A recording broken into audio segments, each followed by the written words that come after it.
दिया।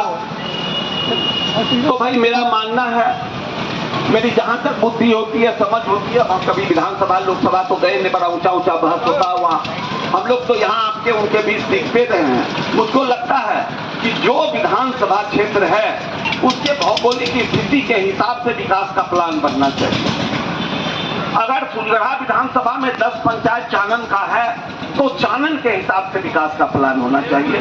अगर 5 पंचायत पिपरिया में है, वो दियारा का क्षेत्र है, तो वहाँ उसके हिसाब से होना चाहिए। शेष फुलगढ़ा जो है ये टाल का इलाका है, वो इसके हिसाब से होना चाहिए। तो सबसे पहले तो हम ये चाहेंगे कि सबसे मुख्य मुद्दा जो है यहाँ रोजी रोजगार का है और एग्रीकल्चर कृषि आधार उद्योग के लिए जो है तो क्षेत्र के हिसाब से जो है प्लानिंग हो। और हम अगर बड़ी कंपनियां यहाँ नहीं आते हैं तो छोटी कंपनियों को ही यहाँ लाया जाए, खास करके फूड प्रोसेसिंग के मामले में। सब्जी, फल और अनाज का इतना उत्पादन हमारे फुलगढ़ा विधानसभा में होता है, करीब करीब मुझको लगता है कि मक्का का इतना बड़ा ये मंडी है। अगर मक्का आधारित यहाँ उद्योग लगे या लगता, हमारे बहुत सारे लोगों को बाहर नहीं जाना पड़ता। हमने बताया कि ये जो करीबन 30-35 किलोमीटर का रोड साइड में है, मुझको लगता है कि सरकार की नीतियां जो है, हम दोषपूर्ण नहीं कहेंगे लेकिन सुधार होना चाहिए।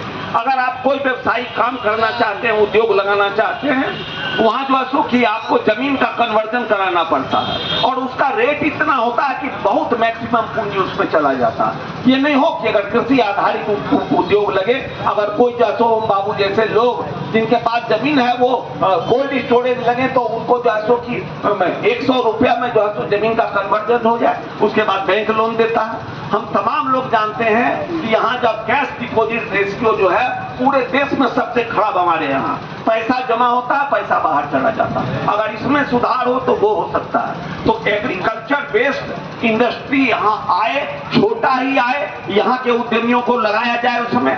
स्वास्थ्य के मामले में तो जब CHC फुलगढ़ा जो विधानसभा का सबसे बड़ा ये है, अगर वहाँ की हालत लचर है, डॉक्टर साहब हमारे मित्र हैं, ऑन द रिकॉर्ड